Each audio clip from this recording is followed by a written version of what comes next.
حضرت سلمان فارسی کہتے ہیں، میں رسول خدا صلی اللہ علیہ وآلہ وسلم کی رحلت کے بعد ایک دن گھر سے باہر آیا تو راستے میں حضرت علی علیہ السلام کی زیارت سے مشرف ہوا۔ آپ نے فرمایا، اے سلمان، رسول خدا کی رحلت کے بعد آپ نے ہمارے ساتھ زیادتی کی ہے۔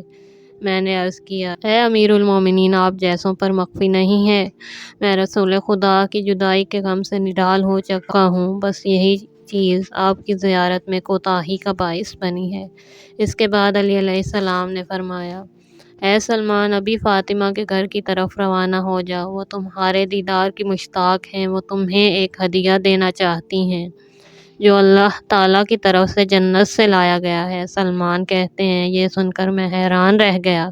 میں نے عرض کی، اے امیر المومنین، کیا رسول خدا کی وفات کے بعد بہشت فاطمہ کے پاس ہدیہ پہنچا ہے؟ آپ نے فرمایا، ہاں اے سلمان۔ سلمان کہتے ہیں، میں جلدی سے فاطمہ سلام اللہ علیہا کے گھر کی طرف روانہ ہوا۔ دروازے پر دستک دی، بی بی دو عالم کی خدمت گزار فضہ دروازے کے پیچھے آئی اور مجھے اندر آنے کی اجازت فرمائی۔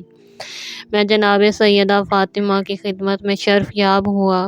بی بی تشریف فرما تھیں اور عبا میں اپنے آپ کو چھپایا ہوا تھا۔ جب انہوں نے مجھے دیکھا تو فرمایا، اے سلمان، بیٹھ جاؤ اور جو کچھ میں کہوں اس میں خوب غور و فکر کرو، آگاہ ہو جاؤ۔ گزشتہ شب میں اسی جگہ پر بیٹھی ہوئی تھی اور رسول خدا صلی اللہ علیہ وآلہ وسلم کی رحلت کی خاطر فکر میں ڈوبی ہوئی تھی۔ غم و اندوہ کی وجہ سے سینہ پھٹا جا رہا تھا۔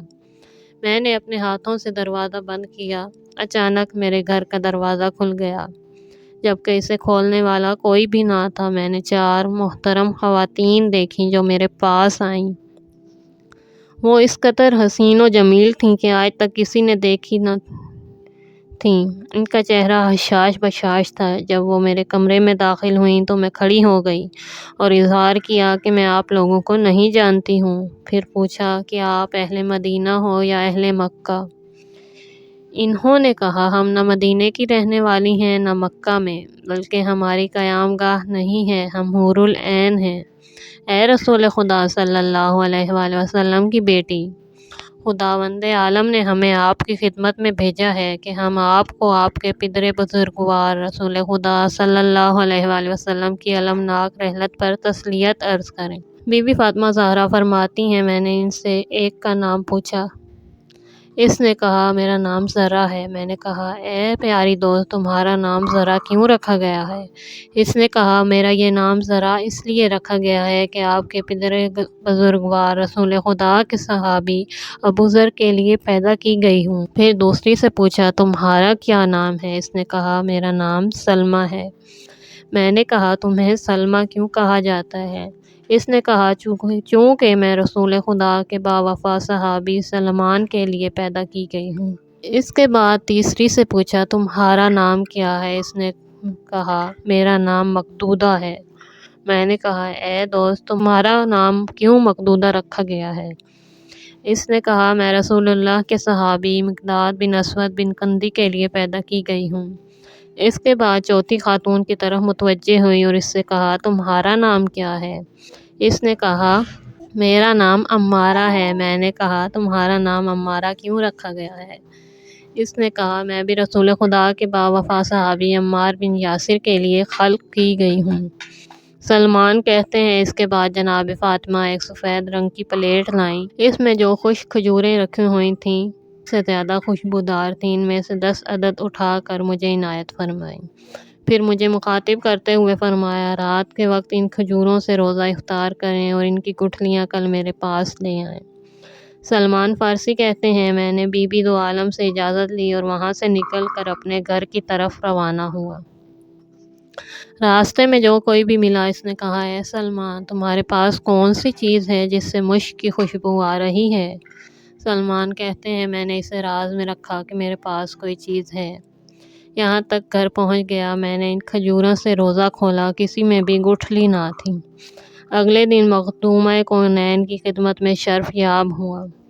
دروازے پر دستک دی، مجھے اندر آنے کی اجازت مرحمت فرمائی۔ میں کمرے میں داخل ہوا۔ میں نے عرض کی، اے رسول خدا کی بیٹی، آپ نے فرمایا تھا کہ ان کھجوروں کی گٹھلیاں لے آؤں۔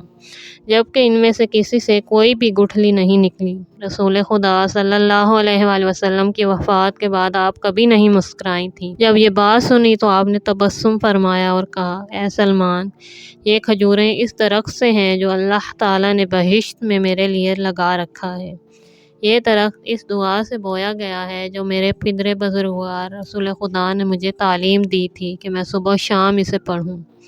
میں نے عرض کیا، اے بی بی دو عالم، وہ دعا مجھے بھی تعلیم دیں۔ آپ نے فرمایا، اگر پسند کرتے ہو کہ تم اللہ تعالیٰ سے اس حالت میں ملاقات کرو کہ وہ راضی ہو، غضبناک نہ ہو اور کسی قسم کا وسوسہ شیطانی تمہیں کوئی نقصان نہ پہنچائے، تو یہ دعا ہمیشہ پڑھتے رہو۔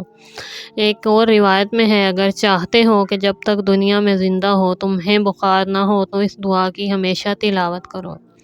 سلمان کہتے ہیں، وہ دعا مجھے تعلیم فرمائے۔ بی بی دو عالم نے یوں دعا تلاوت فرمائی، بسم اللہ الرحمن الرحیم، بسم اللہ النور، بسم اللہ النور النور، بسم اللہ النور علی نور، بسم اللہ الذی هو مدبر الامور، بسم اللہ الذی خلق النور من النور، الحمد للہ الذی خلق النور من النور وانزل النور علی الطور والبیت المعمور والسقف المرفوع فی کتاب مستور فی رق منشور بقدر مقدور علی نبی محفور، الحمد للہ الذی هو بالعز مذکور وبالفخر مشہور وعلی السراء والضراء مشکور، وصلی اللہ علی سیدنا محمد وآلہ الطیبین الطاہرین۔